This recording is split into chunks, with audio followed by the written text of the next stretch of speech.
El comentario del día.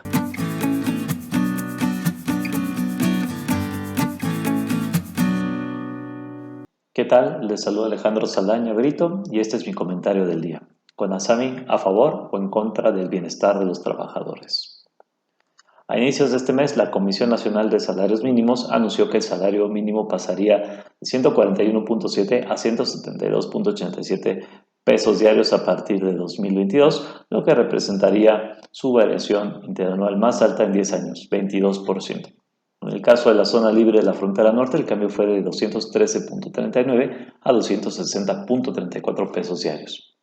En cuanto a este tipo de medidas, vale la pena estudiar sus efectos netos sobre el bienestar de aquellos a quienes se busca proteger, los cuales podrían ser negativos, sobre todo si tomamos en consideración la coyuntura actual en la que la economía mexicana no se ha recuperado del todo de la crisis de 2020 y además se enfrenta a importantes presiones inflacionarias.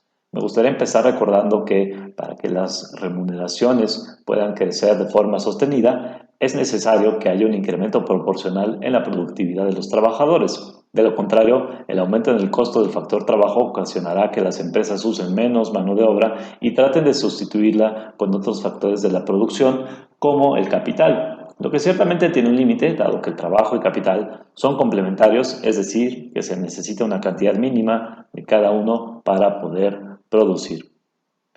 Una parte del incremento en los costos de producción ocasionado por el alza salarial puede ser en parte absorbido por las empresas, reduciendo sus utilidades, y el resto es trasladado al consumidor final, lo que genera inflación. Esto último, la inflación, termina por erosionar el poder adquisitivo de los hogares, efecto que es mucho más doloroso en la población de menores ingresos, pues les será más difícil tener acceso incluso a aquellos bienes de uso más elemental. Si el gobierno, para compensar este nuevo incremento en precios del consumidor, se empecinara en seguir decretando aumentos en el salario mínimo, sin considerar factores como la productividad de la mano de obra, se corre el riesgo de caer en una peligrosa espiral inflacionaria que, como ya se mencionó, perjudicará más a quienes menos tienen.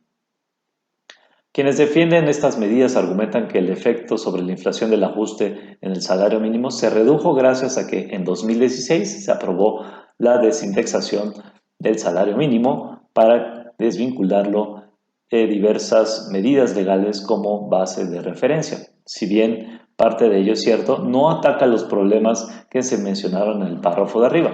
Por otro lado, sus defensores señalan que el salario mínimo es tan bajo que no incide en la determinación de otros salarios. Sobre esto último vale la pena recalcar que no aplica para todas las industrias, pues hay unas en las que se pagan salarios muy bajos como la de los servicios. Y además el salario mínimo ya acumula un ajuste de 60% en los últimos 3 años, sin contar el 22% para 2022, acercándose peligrosamente al resto de los salarios.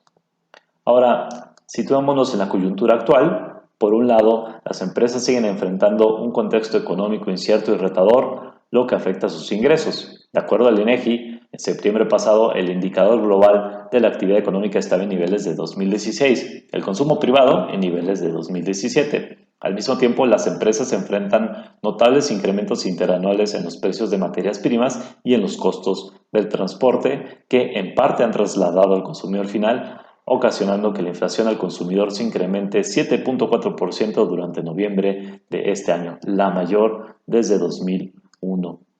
Si a este entorno de frágil recuperación económica y presiones en los costos se le suma un incremento de 22% en el salario mínimo, es probable que las empresas efectivamente sean desalentadas para contratar más trabajadores y, además, no tengan otra alternativa más que trasladar una buena parte de ese costo al consumidor. Entonces, hoy más que nunca existe un riesgo real de que los efectos indeseables del alza en el salario mínimo, es decir, menor empleo y mayor inflación, terminen prevaleciendo sobre los beneficios que se buscan generar a los trabajadores.